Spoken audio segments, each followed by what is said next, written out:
అతని అసలు పేరు నరేంద్ర యాదవ్, కానీ తన పేరుని డాక్టర్ జాన్ కామ్ గా మార్చుకున్నాడు. ఫోర్జరీ సర్టిఫికెట్లతో స్పెషలిస్టు గుండె డాక్టర్ గా తనను తాను పరిచయం చేసుకున్నాడు. దొంగ డిగ్రీలతో బ్రిటన్ జాతీయుడైన ప్రఖ్యాత cardiac surgeon doctor N John Camm గా చెలామణి అయ్యాడు. మధ్యప్రదేశ్లోని దమోహ్లో ఉన్న మిషనరీ ఆసుపత్రి ఓ కార్డియాక్ సర్జన్ను నియమించుకోవాలని అనుకుని ప్లేస్మెంట్ ఏజెన్సీని సంప్రదించింది. అక్కడ నరేంద్ర యాదవ్ తాను బ్రిటన్ కు చెందిన ప్రఖ్యాత కార్డియాక్ సర్జన్ అని, మానవ సేవలో భాగంగా భారతదేశంలో పనిచేయటానికి ఆసక్తి చూపుతున్నానని చెప్పడంతో ఆసుపత్రి యాజమాన్యం నమ్మింది. నెలకు 8 లక్షల జీతంతో ఆయన్ను నియమించుకుంది. నరేంద్ర యాదవ్ ఎలియాస్ జాన్ ఎన్ కామ్ మిషన్ ఆసుపత్రిలో 2 నెలల కాలంలో ఏకంగా 15 గుండె ఆపరేషన్లు చేశాడు. అందులో 7 చనిపోయారు. అతని తీరుపై అనుమానం వచ్చిన ఆసుపత్రి యాజమాన్యం పోలీసులకు ఫిర్యాదు చేసింది. తన నిజ స్వరూపం తెలిసిపోయిందని అక్కడి నుండి పరారయ్యాడు. పోలీసులు దేశమంతా వడపోసి చివరకు ఉత్తరప్రదేశ్లోని ప్రయాగలో ఈ దొంగ డాక్టర్ను పట్టుకున్నారు. ఇతని అసలు పేరు నరేంద్ర విక్రమాదిత్య యాదవ్, స్వస్థలం డెహ్రాడూన్.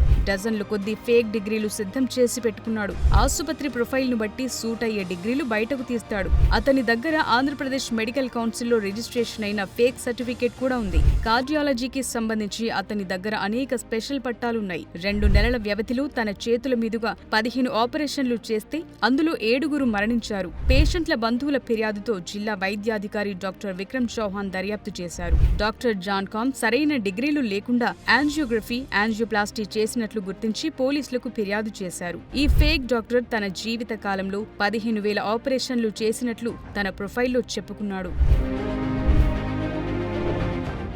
2006లో అప్పటి ఛత్తీస్గఢ్ అసెంబ్లీ స్పీకర్ రాజేంద్ర ప్రసాద్ శుక్లాకు గుండె నొప్పి వచ్చి బిలాస్పూర్లోని అపోలో ఆసుపత్రిలో చేర్చారు. లండన్ నుంచి వచ్చిన ప్రముఖ వైద్యుడు ఆపరేషన్ చేస్తాడని అప్పట్లో ఆసుపత్రి యాజమాన్యం చెప్పింది. ఆ లండన్ వైద్యుడు ఏ నరేంద్ర యాదవే. ఆపరేషన్ తరువాత స్పీకర్ చనిపోయారు. ప్రస్తుతం రాజేంద్ర ప్రసాద్ శుక్లా కొడుకు అనిల్ శుక్లా అపోలో యాజమాన్యంపై కేసు ఫైల్ చేస్తున్నాడు.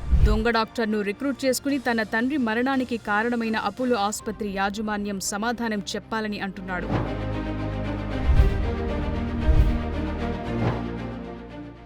నబీ కురేషి తల్లి 63 ఏళ్ల రహీసాకు జనవరి 13న గుండె నొప్పి రావడంతో మిషన్ హాస్పిటల్లో జాయిన్ చేశారు. జనవరి 14న ఆమె గుండెకు యాంజియోగ్రఫీ చేశారు. మరో 2 రోజుల తరువాత యాంజియోప్లాస్టీ చేశారు. ఆ తరువాత ఆమెకు తిరిగి తీవ్రమైన గుండెపోటు వచ్చింది. వెంటిలేటర్ సపోర్ట్ పెట్టారు. ఆ తరువాత కాసేపటికి ఆమె చనిపోయింది.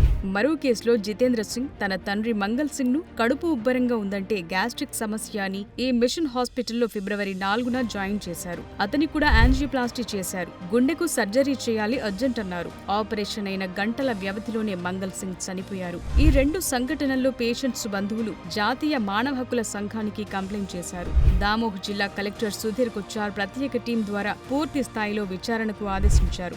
జాతీయ మానవ హక్కుల కమిటీ సభ్యులు రింకిల్ కుమార్, బ్రజ్వీర్ కుమార్, రాజేంద్ర సింగ్లు దామోహ్ చారిటీ హాస్పిటల్ పై విచారణ జరుపుతున్నారు. ఫేక్ డాక్టర్ ట్రీట్మెంట్ ఇచ్చిన పేషెంట్స్ బంధువులను అడిగి వివరాలు నమోదు చేసుకుంటున్నారు. ఈ హాస్పిటల్లో ప్రధాని ఆయుష్మాన్ భారత్ స్కీమ్ కింద ప్రభుత్వం ట్రీట్మెంట్ ఇస్తోంది. ఇప్పుడు ఈ స్కీమ్ కూడా దుర్వినియోగం అయినట్లే. వీటన్నిటి మీద పోలీసులు విచారణ జరుపుతున్నారు. ప్రస్తుతం fake doctor Narendra Yadav judicial కస్టడీలో ఉన్నాడు. అతను ట్రీట్మెంట్ చేసిన పేషెంట్ బంధువులు తమకోసారి అతన్ని అప్పగించాలని కోరుతున్నారు.